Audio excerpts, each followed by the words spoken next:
Hey everyone, and welcome back for another deep dive. This time, we're going to be tackling the Gold of Tolosa. Ooh, Yeah, you sent this one in, and that's a good one. oh, it's so good. It's like something straight out of a movie.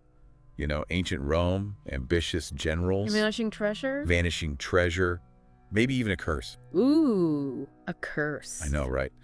So let's go way back in time first to set the stage. Okay. We're talking like 280 BC. Back then, you had all these Gallic tribes, Right. and one of them, the Volcae-Tectosages. Volcae-Tectosages. Yeah, they were led by this guy named Brennus. Oh. Now, Brennus, he was ambitious, to say the least. This guy, he wanted it all. More land, more wealth, you name it. So what did he do?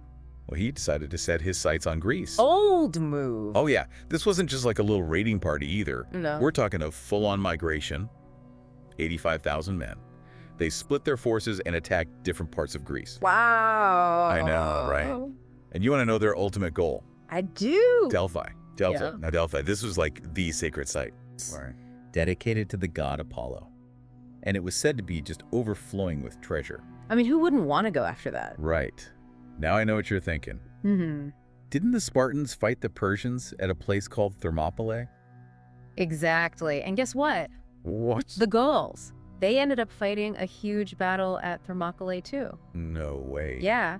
Just like those Persians, they found a way to outmaneuver the Greeks. Oh, man. History repeating itself. It really is incredible how these strategic locations just keep popping up throughout history. Yeah, you're right. Yeah. So did these Gauls actually get their hands on the treasures of Delphi? Well, that is the million-dollar question. Ooh, lay it on me. Some historians think they totally ransacked the temple, took everything, and went home richer than you can imagine. Wow. But there are others who say, no, Delphi was already looted years before. Brennus and his crew showed up too late. So maybe they went home empty-handed. Could be. The sources, they kind of tell different stories. It's all pretty murky, which just makes it even more interesting. Yeah. Okay, so we don't know for sure if they got the gold or not. Nope. But the story, it doesn't end there, right? Oh, not even close. All right, so let's fast forward like 200 years to 106 BC. Okay. Now, Rome, they're the big dogs on the block at this point. Yeah, the powerhouse of the Mediterranean. Exactly. And they've got their eyes set on Gaul. They send this consul, a guy named Quintus Servilius Caepio, to keep things in order, especially with all these Germanic tribes roaming around. Right. All right, so I'm sensing a connection here. Does this Caepio guy find some lost treasure in Gaul?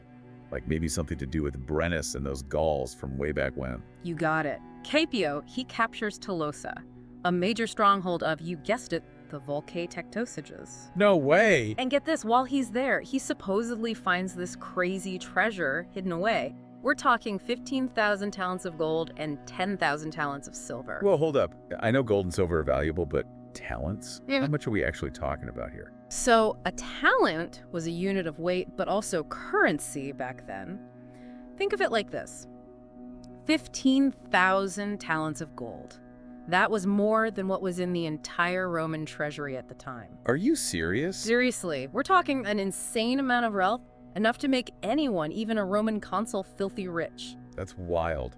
So, where did all this treasure come from? Is it the loot from Delphi?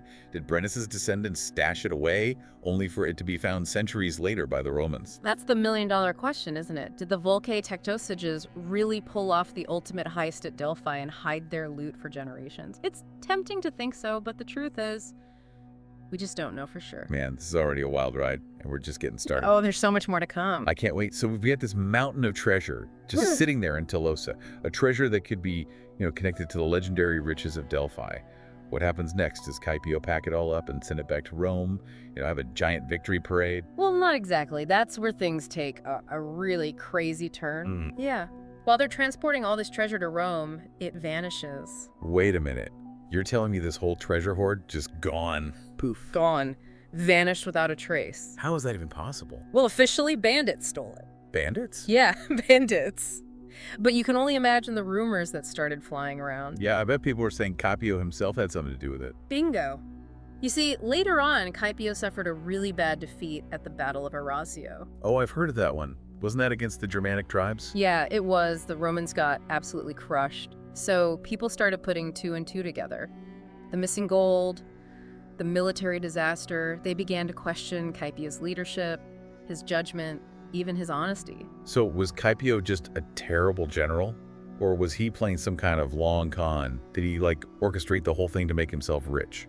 It's hard to say for sure. The sources we have, they don't give us a clear answer.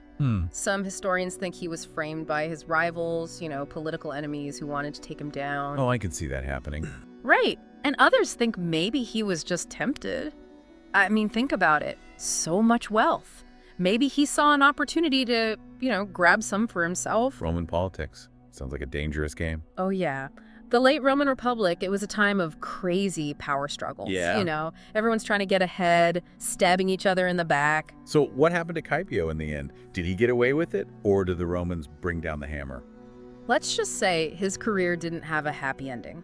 He lost his consulship, they hit him with a massive fine, and exiled him from Rome. Yikes. Some sources even say he might have been executed. Wow. Talk about a fall from grace.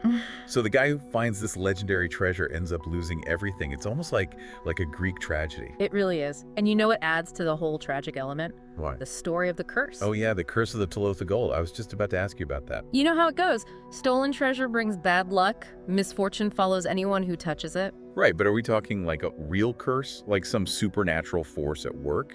Or is it just, a good story that people told to make sense of all the bad things happening?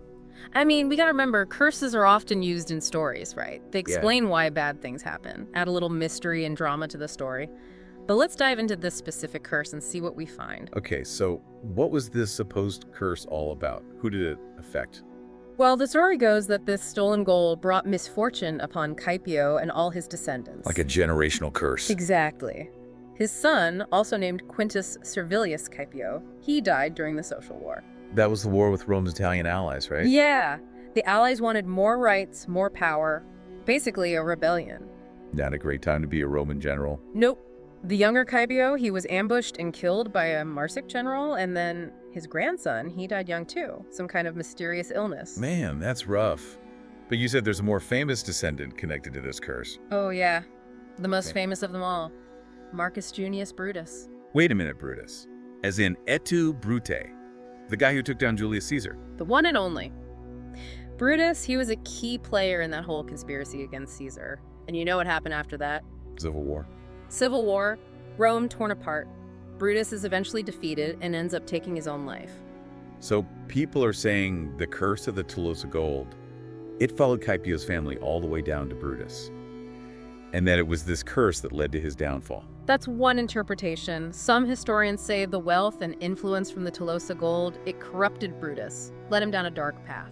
Man, that's some Shakespearean-level drama right there. Yeah. But is there really any evidence to back up this curse idea? Or is it just a story people told to explain these tragic events? Man, what a story. Stolen gold, betrayal, maybe even a curse. But like you said earlier, we got to be careful about just accepting these stories as fact. What do you think? Is this a real historical mystery or just a good yarn that people have been spinning for centuries? I think that's the question, isn't it? It's so easy to get caught up in the drama and intrigue, especially when you're talking about, lost treasures and ancient curses. But history is rarely black and white. Right. It's more like a puzzle with some pieces missing. Yeah. And sometimes those pieces, they just don't fit together the way we want them to. So are you saying we might never actually know what happened to the gold of Tolosa?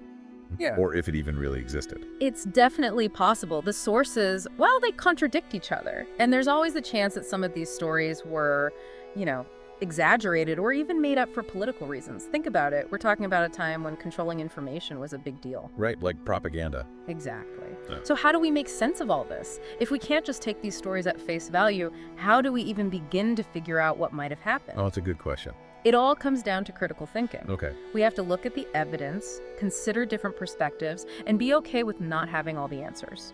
I like that. It's like being a detective. Right. Trying to solve a cold case. Exactly. So let's put on our detective hats. What clues do we have in this case? What stands out to you? Well, there's the whole story of Brennus and the Volcae sages raiding Delphi. Even if they didn't get away with tons of gold, it shows they were ambitious and capable of gathering wealth. Right. It sets the stage, shows it's possible that this huge treasure could exist. And then we have the discovery of this massive hoard in Tolosa, centuries later. Right. Whether or not it was the Delphi loot, it definitely shows there was serious wealth in that region. And of course, we can't forget about the mysterious disappearance of the gold while it was on its way to Rome. Oof, gone. Yeah, was it just a robbery? Or was something more going on? Did the Capio have a hand in it? Or was he set up? So many questions. And then, of course, there's that whole curse angle, which is super intriguing, but also makes you wonder how much of this story is fact and how much is just superstition. For sure. Curses, they make for a great story. But we also got to remember that bad things happen. That's just life. Curses or no curses. All right, so let's try to cut through all the noise here. Yeah. If we set aside some of the more outlandish details and focus on what we can reasonably conclude, what do we have? What are the big takeaways from this deep dive into the gold of Tolosa? Well, I think the biggest takeaway for me is that history is messy. It's not simple. You've got archaeology, written accounts, oral traditions, and then our own interpretations all mixed together. Each piece tells part of the story, but no single piece has the complete truth. So you're saying even with all the information we have, there's still room for debate, different interpretations? Absolutely. And that's what makes history so interesting. It's not just about memorizing facts and dates. It's about, engaging with the past, trying to understand the forces that shaped the world we live in. I like that. So as we wrap up this exploration of, this historical puzzle, what's the one thing you want our listeners to take away from all of this? I'd say it's this. Don't be afraid of the unknown. Don't be afraid to say, we don't know for sure. Some of the most fascinating mysteries in history are the ones that don't have easy answers. And hey, maybe someday new evidence will come to light. Yeah. We might actually get in some answers about the gold of Tolosa. It's always possible. And until then, the search itself, trying to figure things out, that can be just as rewarding. That's a great point. So for our listeners who are totally hooked on this mystery, what are some things they could explore if they want to learn more about this period in history? Well, they could definitely look into the Gallic invasion of Greece. We have accounts from ancient historians like Pausanias and Diodorus Siculus. They offer different perspectives on those events. They could also explore the Battle of Arausio. That was a major turning point for Rome. And understanding Campio's role in that defeat might help us understand his downfall a bit better. Those are great suggestions. And, of course, there are tons of other historical mysteries and lost treasures out there just waiting to be explored. Oh yeah, the world's full of them. From El Dorado to the Amber Room. Well, that about wraps up our deep dive into the gold of Tolosa. Thanks for joining us on this adventure through history. Remember, history is more than just finding answers. It's about the thrill of the chase, the excitement of figuring out the past, and knowing that the story is never really over. Keep exploring, keep those questions coming, and keep diving deep into the mysteries of history. Until next time. Happy hunting, everyone!